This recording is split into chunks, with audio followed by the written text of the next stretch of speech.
네, 안녕하세요. 안녕하세요. 안녕하세요. 뮤지컬 울프의 진행을 담당하고 있는 이현진이라고 합니다. 반갑습니다. 이렇게 더운 여름날, 특히 주말이잖아요. 이렇게 많은 분들 와주셔서 정말 감사합니다. 네, 공연이 끝난 후 2부에서는 관객과의 소통 프로그램 진행이 예정되어 있는데요. 오늘은 5회차 마지막 차예요. 서울대학교 지구환경과학부 남서영 교수님과 울림과학 커뮤니케이터님이 오셨는데요. 간단하게 자기소개 부탁드립니다. 네, 안녕하세요. 저는 서울대학교 지구환경과학부 남성현입니다.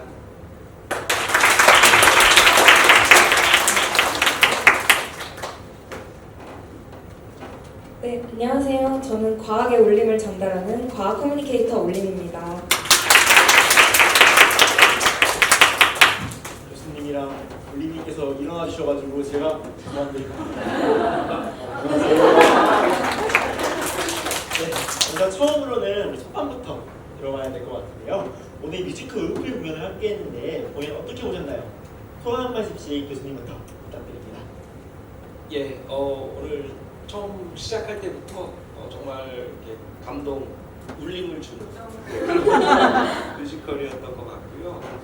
이렇게 보면서 이렇게 많이 저도 생각할 수 있는 부분이 되게 많이 있었고, 아마 그 약간 그 주인공 그 울프처럼 어떤 우리가 환경 문제 생각할 때 느끼는 그런 답답함, 이런 것들에 좀 공감하시는 분들이 많지 않았을까 그런 생각도 좀 해봤어요. 그래서 정말 그 폭풍 안에 뛰어들었던 그 배너를 따라가는 그런 모습이 지금 어떻게 보면 우리가 가해자면서 동시에 피해자인 이런 어떤 우리 지구 환경의 문제, 그 폭풍안이라는 게 어떻게 보면 우리 지구라고 생각했을 때 그런 비슷한 공감이 좀 느껴지지 않았나.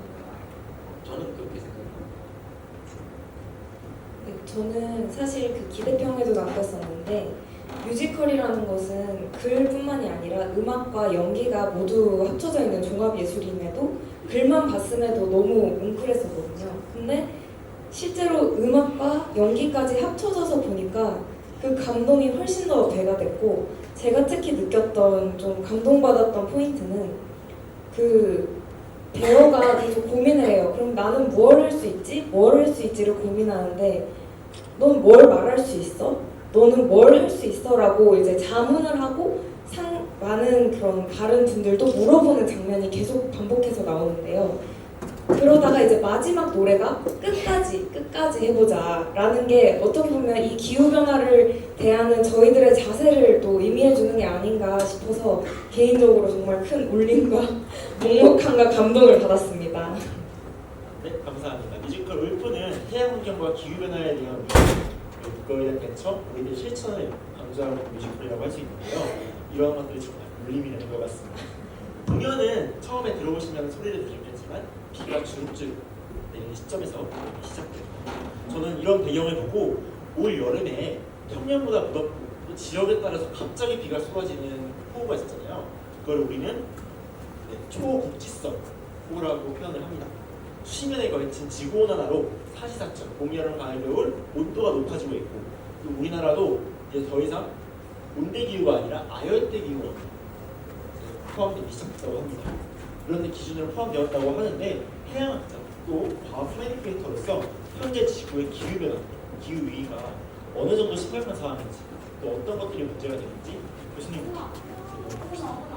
네, 아마 뭐 올여름 특히 폭염도 너무 심했고 열대야 이런 것들 피부로 아마 많이 느끼실 거예요. 지금 9월인데 지금도 더워서 아직까지 그럴 정도로 아열대로 바뀌었구나 하는 걸 많이 느끼실 것 같고요.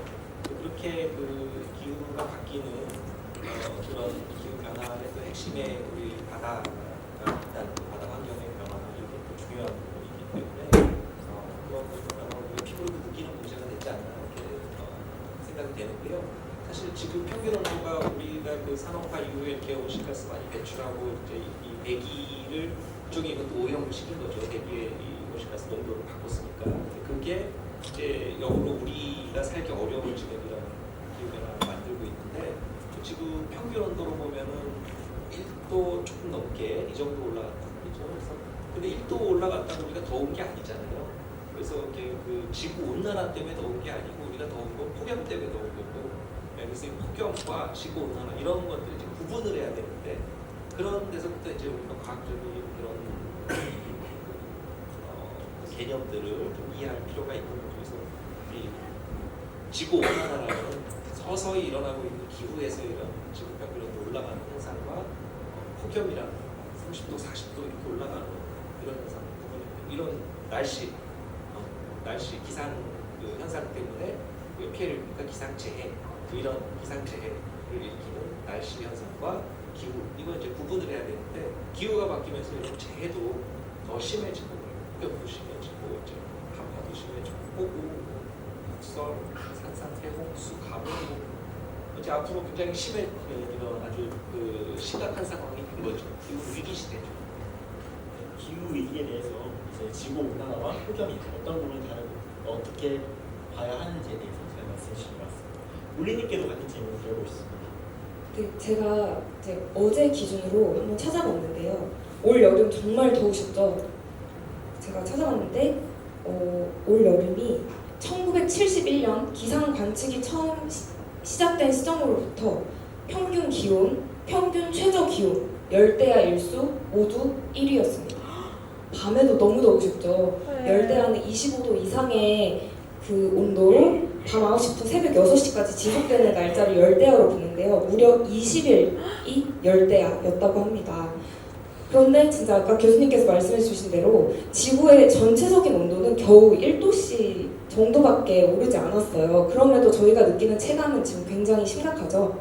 파리 기후협약에서는 1.5도씨 이상 올리지 말자고 지금 협약을 했는데, 실질적으로는 지금 조금씩 이미 1.5도씨는 넘어가고 있고, 그 흐름을 되돌리기는 늦었다고 많은 기후학자들이 얘기를 하기도 합니다.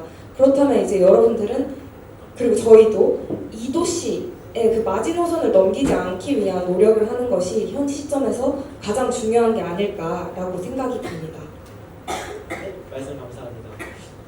어쩌면은 올해가 가장 앞으로 중에 가장 시원한 여름이 될 수도 있는 상황이라고 생각해서, 저는 이 기후 위기와 또 이번 여름에 엄청 더웠던 일들이 결코 자시할 수 없는 문제라고 생각을 하는데요.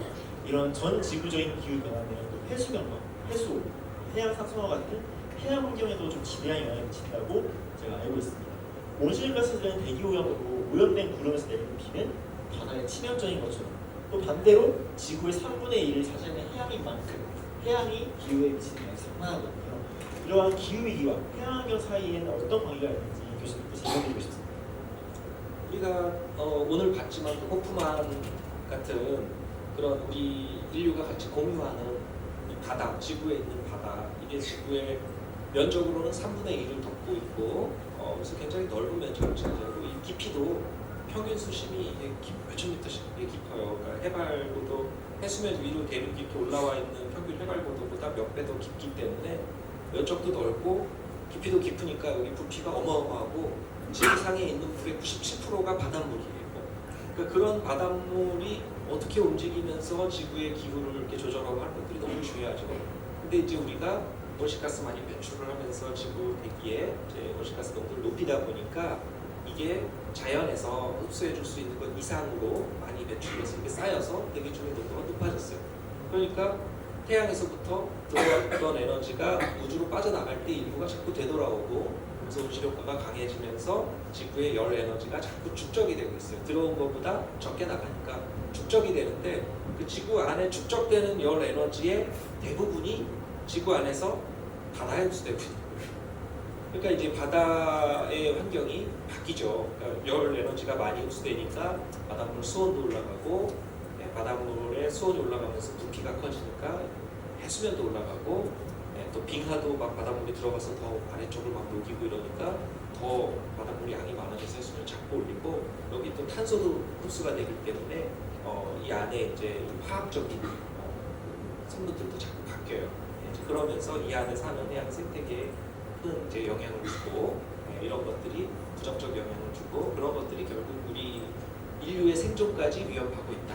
그래서 이게 대기의 문제로 그냥 끝나는 게 아니고, 온실가스 문제가 사실은 해양 환경에, 바다의 문제를 가져와서 그게 다시 우리에게 돌아온다. 지금 그런 상황이죠. 네, 해양은 지구의 기후 조절자와 같다라고 제가 이해를 했는데요. 온실가스로 발생하는 지구온난화로 증가한 열이 대부분 바다로 가는 만큼 이 기후 변화와 해양 환경에 많은 연관이 있는 것 같습니다. 같은 질문을 울리님께도 드려보고 싶습니다. 아까 교수님께서 말씀해 주셨듯이 기후 변화에 따라서 이 기후 변화가 해양 오염에도 영향이 끼쳐지고 또 해양 오염이 기후 변화에 또 이렇게 영향을 끼치는 어떻게 보면 사이클적인 구조를 가지고 있는데요. 사실은 이렇게 생각하면 그냥 기후에만 관련이 있는 거 아닐까라고 생각하실 수 있는데 저희의 생활에도 어찌 보면 밀접하게 영향을 끼칠 수가 있다고 생각이 들어서 그 부분을 한번 말씀드리려고 하는데요. 저희가 이렇게 무심결에 사용하는 페트병과 같은 플라스틱들이 해양을 오염시키고 그게 기후변화를 야기했을 때 그 북극이나 남극에 있는 빙하가 녹아서 해수면 상승이 일어나기도 하거든요. 근데 그러면서 빙하에 있는 그 영구 동토층이라고 얘기하는 그 빙하에 아주 오랫동안 있었던 바이러스들이 바깥으로 나오게 됩니다. 실제로 그렇게 나온 바이러스들이 인간이나 동물에 미친 영향들이 연구가 되고 있기도 하고요. 어떠한 학자들은 그렇게 나온 바이러스들이 제2의 코로나, 제3의 코로나로 저희 세상을 잠식시킬 수도 있다라고 우려를 표하는 만큼 그런 생물 다양성에 대한 부분도 저희가 생각을 해봐야 될 부분인 것 같습니다. 네, 감사합니다. 영구 동토증이라고 하는 빙하가 있어요. 이 빙하는 절대 녹지 않고 영구적으로 얼어있는 그런 뜻을 의미한다고 제가 이해를 하고 있는데 이런 얼음들이 녹기 시작했어요. 그리고 이 얼음들이 얼기 시작했을 때 그 아주 옛날이죠. 그때 있었던 미생물들, 그리고 그때 바이러스 이런 것들이 이제 지구로 퍼지게 되면은 우리가 대비할 수 없는 그런 상황이 만들어질 수도 있는 것 같습니다. 대본에 없지만 네. 제가 조금 더 보충 설명하고 싶은데요. 여기 오기 전에 사실은 북콘서트라는 데서 이제 우리 상사들과 왔는데 그 첫 번째 기후과학 수업이라는 지금 37분의 전문가분들이 쓴 책 가지고 우리 북콘서트를 했는데 저희 같은 기후 환경 그런 이제 과학자들하고 감염병 과학자들이 같이 쓴 책이에요. 이제 거기서 여러 코스를 하면서 이제 감염병 하시는 전문가분들도 강의 같이 하시고 해서 이야기를 나눴는데 방금 우리 이야기 나눈 건 영구 동토층, 항상 얼어 있는 땅, 이제 북극 주변에 있는 그 항상 얼어 있는 그 땅이 계속 얼어 있었는데 이제 온난화되면서 이게 녹으니까 녹아서 토양이 드러나니까 그 안에 있던 세균 바이러스 이런 것들이 이제 나오면서 고대 바이러스 이런 것들이 이제 나오면서 새로운 감염병 이런 것들을 많이 만들 우려들이 제기되고 있어서 그런 거 연구들도 하고 계시고요. 우리도 지금 아까 아열대로 바뀌고 이런 와중에 여러 열대 모기 매개 이라든가 진드기 이런 거, 곰팡이 이런 감염병들 확산이 많이 되는 그런 식으로 파급이 많이 되죠. 네, 정리해보면 기후변화와 해양환경은 정말 뗄래야 뗄 수 없는 관계에 있는 것을 알 수 있는데요. 뮤지컬 울프에서는 부영양화나 아니면 백화현상 같은 해양환경 변화에 특히 집중하고 있습니다. 뮤지컬에서 다룬 부영양화, 백화현상에 대해서 또 이 밖에도 최근 주목받고 있는 해양환경 변화, 해양 문제들이 있다면 어떤 것들이 있는지 말씀 부탁드립니다. 예, 그러니까 부영양화는 영양분이 너무 많이 들어가서 우리가 이제 여러 오염물질을 바다에 버리다 보면 영양이 너무 많이 들어가서 이제 번성을 하다 보니까 생물들이 번성하는 과정에서 호흡을 하니까 산소가 부족해져서 다시 생태계에 굉장히 심각하게 악영향을 주는 그런 거라 그러면 이제 해양 산성화는 우리가 대기 중에 그 배출하는 온실가스가 해양에도 많이 녹아 들어가거든요. 녹아 들어가고 그게 해양 내부에 이런 그 pH라고 하죠.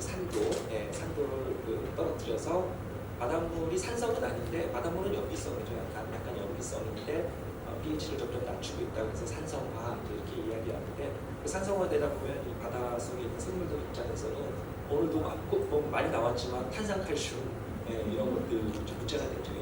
칼슘 골격을 갖는 생물들이 골격에서 칼슘이 자꾸 빠져나가니까 이 산성화된 바다에서 이렇게 칼슘이 자꾸 빠져나가면 이제 바닷속이 골다공증 걸리게 하는 거예요. 생물들이 그런 식으로 해양 생태계가 이제 망가져가는 그런 문제들 이렇게 파급이 많이 된다. 그런 거죠. 네, 부영양화와 해양 산성화에 대해서 잘 말씀해 주셨습니다. 혹시 울림님께서는 백화현상에 대해서 그리고 또 다른 해양 문제들이 있다면 어떤 것들이 있는지 간단하게 말씀 부탁드려도 괜찮을까요? 저는 사실 뮤지컬을 보면서 좀 인상 깊게 봤던 것 중에 출정하라 이렇게 하면서 양떼들의 똥을 던진다. 똥을 던지는 그런 장면이 나왔었는데요. 이게 실제 인간 사회에서는 그런 똥을 던지는 게 어떻게 보면 플라스틱 쓰레기들을 저희가 되게 많이 알게 모르게도 버리게 되는데 그런 해양 쓰레기들이 해양 오염을 굉장히 많이 야기시키고 있습니다.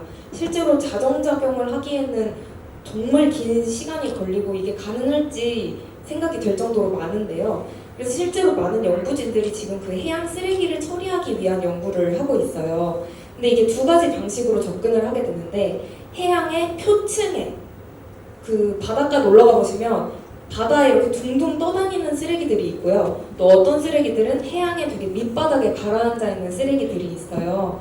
그래서 그 네덜란드에서 연구한 인터셉트라는 약간 배 모양의 어떠한 그런 기술들이 그 해양에 있는 쓰레기, 표층에 있는 쓰레기를 흡착, 컨베이어로 흡착하는 방식으로 쓰레기를 제거하고요. 또 그 가라앉아 있는 쓰레기는 보통 이런 거를 해양 생물의 그런 거동을 모사해서 똑같이 이제 그 해양 생물이 움직이는 듯이 따라하면서 줍는 방식으로 진행이 되는데 연구진들이 제가 찾아본 연구에 의하면 촬영한 방식은 해파리가 좀 유연하게 움직이잖아요. 그래서 암초나 이런 것도 좀 잘 피해서 쓰레기를 주울 수 있다 해서 해파리를 모사한 듯한 쓰레기 줍는 로봇이 현재 개발이 되고 있다고 합니다. 네, 해양 쓰레기 문제에 대해서 정말 잘 설명해 주셨습니다. 정리하자면 부영양화는 수중에 있는 질소나 인 이것들이 자연 상태보다 더 높은 상태를 의미해서 발생하는 문제들이고 화현상은 궁금하신 분들이 있다면은 바닷속에 있는 이산화탄소가 증가하게 되면서 발생하는 현상인데요. 이뿐만 아니라 해양 산성화, 또 해양에 있는 플라스틱 문제, 해양에 있는 쓰레기 문제 이런 문제들이 심각한 상황인 것 같습니다. 말씀해주신 것처럼 이러한 해양 환경 문제가 너무 심각한 상황인데 교수님과 울리님께서는 각자의 자리에서 건강한 자연 생태계 또 해양 생태계를 위해서 어떤 일들을 하고 계신지 간단하게 소개해 드리고 싶습니다. 예, 일단 본업이 저는 이제 교육과 연구, 그러니까 대학에서 교육 연구, 우리 그 바다 자체를 알려고 하는 그런 연구 그리고 그것들을 이제 교육하고 하는 그런 역할을 했는데 우리가 오늘 저는 뮤지컬 보면서도 그걸 많이 느꼈는데 이렇게 서로 잘 아는 상대는 파괴하려고 하지 않잖아요. 좀 알아야 되거든요. 바다도 우리가 육지에 살지만 바다를 좀 알아야 바다를 파괴 안 하려고 하고 오늘 그 뮤지컬에서 많이 나오지만 우리 다 연결돼 있거든요. 바다 우리가 육지에 살아도 바다 생태계가 망가지면 우리가 살 수가 없거든요. 그러니까 이 바다를 좀 알려고 하는 그런 것들을 해야 되기 때문에 연구와 교육 계속 바다에 대한 이제 그런 것들을 계속 할 건데 물론 저도 이제 개인적으로 일상 생활에 실천하는 이제 뭐 그런 것들이 좀 있어요.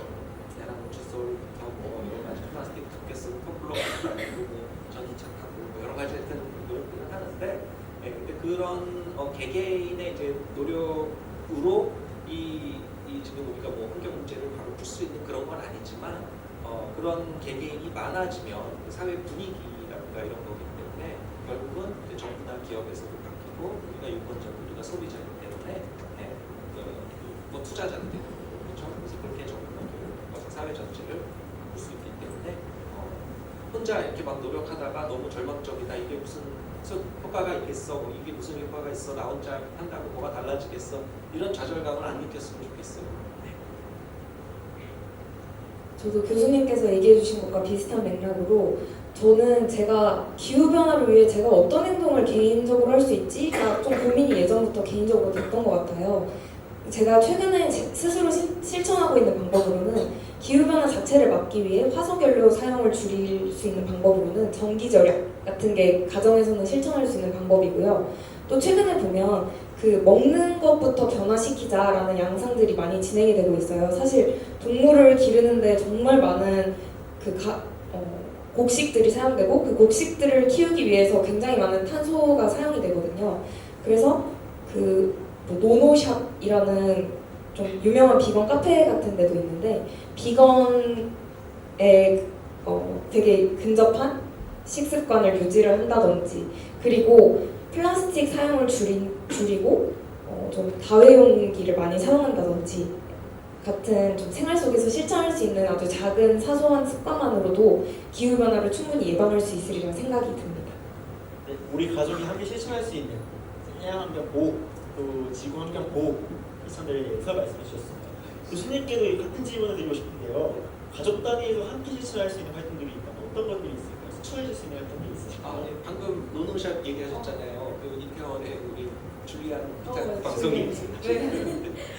예, 그러니까 플라스틱 사용 이런 쓰레기 이런 걸 줄이려고 하는 그런 운동도 좋고 그 육류 소비를 줄이려고 하는 그것도 이제 도움이 많이 되거든요. 메탄가스 이런 반추동물들은 대세김질 가져가서 메탄가스가 자꾸 많이 나오고 우리가 공장식 사육하고 하면서 고기 이런 게 많이 있다 보니까 거기 이제 메탄 나오는 그런 걸 줄이려고 일부러 이렇게 자발적 비건이라든가 이런 베스테리안 채식주 이렇게 하시는 분들도 계신데요. 저는 그 고기를 끊지는 못했는데요. 근데 줄이려고 노력하는 이제 그런 것도 있고요.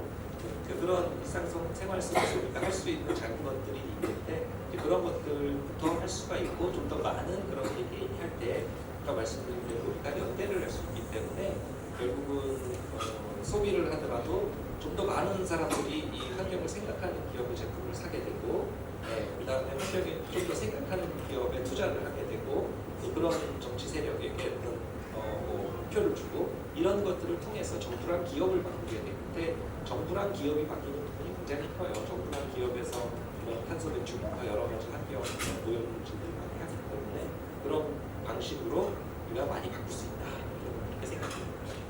네, 우리가 실천할 수 있는 행동들에 대해서 정말 잘 말씀해 주셨습니다. 이번에는 관람객분들께서 오픈 채팅방에 남겨주신 질문들에 대해서 답변해보는 시간을 가져보려고 하는데요. 지금도 좋습니다. 지금도 질문 자유롭게 남겨주시면 제가 몇 가지 선점해서 질문 드려보도록 하겠습니다. 저 혹시 이 사이에 한 가지 말씀드리고 싶은 게 네. 아까 노노샵 말씀을 해주셨는데 제가 10월 12일에 그 과학책방 갈다에서 또 이런 비건 지향적인 그 식습관에 대한 강연을 또 할 예정이거든요. 근데 저도 비건 쪽으로만 생각을 했었는데 지금 이렇게 같이 대화를 하면서 아 환경과 연관지어서 강연을 해야 되겠다 라고도 생각이 들어서 혹시 관심 있는 분들은 그때도 인사드리면 좋겠습니다. 제 홍보를 하네요. 저도 갈 예정입니다. 저도 가기로 했어요. 네. 질문 보려고 하는데요. 대서양의 수온이 요즘 엄청 급격하게 낮아지고 있다고 들었습니다. 이게 태평양 수온이 올라가는 것과도 관련이 있는지 한번 여쭤보고 싶습니다. 제가 답변 드릴게요. 이게 간단한 문제는 아닌데 대서양 전체적으로 다 수온이 줄어든다는 건 아니고 대서양의 이제 특정 해역이죠. 특정 해역, 특히 그 그린랜드 앞바다라는 데에서 수온이 많이 낮아지고 이런 것들이 있는데, 그러니까 자연적으로도 대서양 안에서도 일부 해역의 수온이 더 높아지고 다른 데 수온이 낮아지고 이런 자연적인 변화가 있고 태평양 안에서도 어떤 한쪽에서 수온이 높아지고 한쪽에 수온이 낮아지고 인도양도 마찬가지고요. 그런 변화들이 있어요. 바다 안에서도. 대표적인 게 이제 우리가 엘니뇨라고 부르는 그런 현상들인데 동태평양 쪽이 이제 서태평양 쪽보다 좀 상대적으로 수온이 더 올라가면 원래는 서태평양 쪽이 수온이 높은데 이제 이게 출렁이면서 동쪽이 좀 높아지게 되면 전 세계 곳곳에 기상이변들이 나타나는 거죠. 그래서 비가 안 오던 곳에 비가 너무 많이 온다거나 반대로 비가 잘 오던 곳에 비가 안 와서 가뭄이 심해지고 산불이 나고 이제 이런 일들이 많이 벌어지는데 지금 이제 대서양 쪽에 수온이 낮아지는 이제 그런 부분들이 있고 그런 것들이 이제 해양 순환을 바꾸게 돼요. 이제 바닷물의 순환을 바꾸는 그런 게 이제 큰 문제가 되는데 우리 사람도 혈액 순환이 잘 안 되면 건강하지 않잖아요. 네, 지구도 이 지구의 기후도 이제 해양 순환이 이게 원활하게 잘 안 될 때 곳곳에 우리가 늘 가져왔던 그런 기후가 아닌 이상 기후 이런 것들이 이제 만들어지거든요. 그래서 그런 극단적인 이상 기후 이런 것들이 지금 점점 심해지고 있어요. 그게 2020년대 지금 최근에 들어와서는 아주 극단적으로 이렇게 나타나기 때문에 우리가 이런 것에 대처를 잘 해야 되는데 이런 대처하고 적응을 해야 되는데 이걸 그냥 적응하기가 너무 힘들 정도로 변화 속도가 너무 빨라요. 그래서 우리가 적응 노력만 해서는 안 되고 기후변화 완화 노력을 같이 해야 되죠. 그리고 기후변화를 완화시킨다는 거는 기후변화 속도를 늦추는 거예요. 늦추려면 도시가스 배출하는 걸 빠르게 줄여야 되니까 우리가 빨리 탄소 중립적으로 사회를 빠르게 변화시켜야 된다. 지금 그렇게 노력을 하자는 거죠.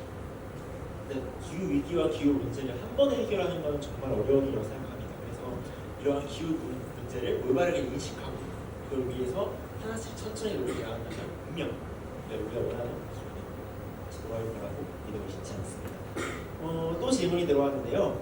바다의 생물 다양성을 늘리고 지키면 기후 위기 극복에 도움이 될까요? 만약 그렇다면 어떻게 도움이 될지에 대해서도 여쭤보고 싶습니다. 이것도 제가 답변을 드리죠. 네, 바닷속 생태계가 그러니까 우리가 탄소로 우리가 표현하는 온실가스, 대기 중에 온실가스 농도를 우리가 높였잖아요. 근데 자연 생태계에서 일부 흡수하고 육상에 있는 식물 생태계도 흡수하고 해양에 있는 해양에도 많이 흡수가 돼요. 식물 생태계도 식물플랑크톤도 있고 해조류도 있고 흡수를 하는데 이 바닷속 해양 생태계가 건강하면 흡수력이 높아요. 예, 근데 우리가 생태계를 많이 망가뜨리면서 흡수력이 떨어지고 있잖아요. 예, 그거를 다시 건강하게 잘 회복시키면 흡수력이 높아지죠. 그럼 우리가 이 배출을 줄이는 속도보다도 여기 해양에서 흡수해줄 수 있는 양이 더 많아지게 되면 우리가 훨씬 부담이 덜한 거거든요.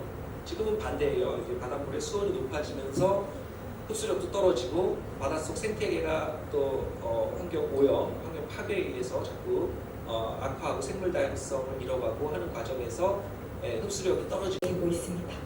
메타워스, 워스는 이제 지구 영어로 표현한 거죠. 한 번씩 검색해서 보시면 좋을 것 같습니다. 마지막으로 질문 한 가지만 더 받아보려고 하는데요. 해양오염 관련 해안가 주변에서 생태 관광을 할 때가 있을 것 같아요. 이럴 때 어떤 행동을 하면 도움이 될지, 해양 환경 이제 관광을 할 때 대처할 수 있는 활동들에 대해서 간단히 하나씩 소개해 줄 수 있으실까요? 비치커밍 것도 있고요. 그러니까 우리가 해양의 그 해안가에도 보면은 쓰레기들이 되게 많아요. 그래서 그런 거 이렇게 주우면서 관광 겸 환경 보호 활동을 하는 거죠. 예, 즐기면서 내가 우리 지구의 환경을 개선하는 그런 노력을 한다는 또 보람도 생기고 하니까 그런 거 하시는 분들도 있고요. 꼭 활동가가 아니어도 그런 관광 중에 얼마든지 환경을 개선하는 그런 노력들을 다 할 수 있을 거예요. 우리도 지금 뭐 바다 기사단이라는 그런 활동을 하시는 분들도 있는데 해양 쓰레기 문제에 집중해서 바다 기사단이라는 조직화된 활동가들이 있으세요. 그래서 거기에 보면 이렇게 그룹도 나눠서 뭐 테라도 있고 아쿠아도 있고 뭐 이렇게 팀들이 있는데 아쿠아는 막 다이빙해서 이렇게 바다 속 쓰레기들을 주로 하시는 분들이고 테라는 막 이렇게 육상에서 다니면서 하시는 거, 또 드론으로 이렇게 해가지고 어디에 무슨 쓰레기가 있는지 찾으시는 그런 분들도 있고, 그래서 뭐 자발적으로 그런 어떤 해양 환경 개선을 위해서 이렇게 노력하시는 그런 분들이 있는데, 해양 우리가 관광하면서 바다를 자연을 즐기면서 동시에 얘를 내가 더 회복시키고 싶다. 예, 그런 것에 동참할 수 있는 거죠. 네, 우리 바다를 지키는 어벤져스 슈퍼히어로죠. 바다 기사단이라고 하십니다. 물린이도 간단히 말씀 부탁드립니다. 이제 시대를 막론하고 항상 사람들은 유행하는 걸 따라하고 싶어 하죠. 요새 유행은 러닝입니다. 요새 러닝하는 게 진짜 유행이에요. 예전에 뭐 외국에서만 영화에서만 보던 게 아니라 한국에서도 러닝 크루들이 굉장히 많고, 또 유행하는 게 플로깅입니다. 아까 말씀해 주셨던 쓰레기를 줍는 건데요. 해안가에 한번 놀러 가시면 아침에 공복 유산소 러닝을 하시면서 플로깅을 하시고 인증샷을 SNS에 올리시면 모두가 동참할 수 있습니다. 이게 이제 좀 신박한 행동 양식이 아닐까 싶은데요. 여러분들이 한번 올리는 게 수많은 좋아요와 수많은 RT를 타고 가면서 많은 사람들의 행동 양식을 촉구할 수 있습니다. 네, 모두 함께 플로깅 함께 동참하시겠습니다. 네, 우리 주변에서 쓰레기를 줍는 활동, 이제 지역을 다니면서 줍는 활동을 플로깅 또는 줍깅이라고도 표현하는 걸로 제가 알고 있어요. 한 번씩 실천해 보시면서 우리 모두 함께 환경을 지켜가면 좋을 것 같습니다. 이야기를 나누다 보니 어느덧 마칠 시간이 되었어요. 30분이 지났습니다. 그래서 간단하게 하고 싶은 말씀 한 번씩 부탁드리고 싶은데요. 먼저 교수님부터 한 말씀 부탁드립니다. 예, 아까 시작할 때 말씀드린 것처럼 우리가 기후 문제에서 해양이 너무 중요합니다. 지구에서 이 바다를 빼고는 기후 해법을 우리가 이야기하기 어려울 정도로 바다가 중요한데, 바다를 그동안 너무 모르고 있었어요, 인류가. 그래서 이제 바다를 조금씩 알아가는 중인데, 아직도 우주보다도 더 미지의 세계로 남겨놓은 게 바다고요. 바다 대부분도 심해고요. 그런데 이 바다를 좀 더 알아가고, 우리가 알아가는 상대는 파괴하려고 하지 않거든요. 그래서 더 알고, 그다음 보호하고 어떻게 같이 공존할 것인가, 이것들을 고민하는 그런 미래가 됐으면 좋겠습니다. 울프의 대사 중에 난 뭘 할 수 있지? 라는 게 계속 마음에 되게 깊이 와닿았어요. 난 뭘 할 수 있지? 지구도 너무 크고 해양도 아까 말씀해주신 대로 너무너무 미지의 세계인데 우주만큼 광활한데 그 안에서 정말 잠시 잠깐 살아가는 나라는 아주 작은 존재는 뭘 할 수 있지? 에 대한 해법을 오늘 조금이나마 이렇게 간단한 것부터 시작하면 되구나, 어렵지 않구나 라는 그 조그마한 시작점이 오늘이 되었으면 좋겠습니다. 네, 감사합니다. 바다를 알아가면 우리가 파괴하지 않는다고 했는데 우리 이제 바다를 조금 이제 썸을 타보면서 이제 친해지면서 이 다양한 실천들 소개받고 있으니까 하나씩 해보면 좋을 것 같아요. 환경 문제는 누군가의 역할, 전문가들만의 소임 이런 것들이 아니라 우리 모두가 함께해야 되는 모두의 책임이라고 생각을 합니다. 우리 모두가 환경에 대한 문제를 올바르게 인식하고 또 다양한 관점들을 제시하고 또 작은 실천을 하는 것, 아마 그것이 뮤지컬 울프가 만들어진 이유라고 생각을 합니다. 오늘의 이야기가 여러분들에게 작은 영감이 되었기를 바라며 우리의 바다를 지키기 위한 앞으로의 노력 꼭 부탁드립니다. 지금까지 스톱 프로그램이었습니다. 감사합니다.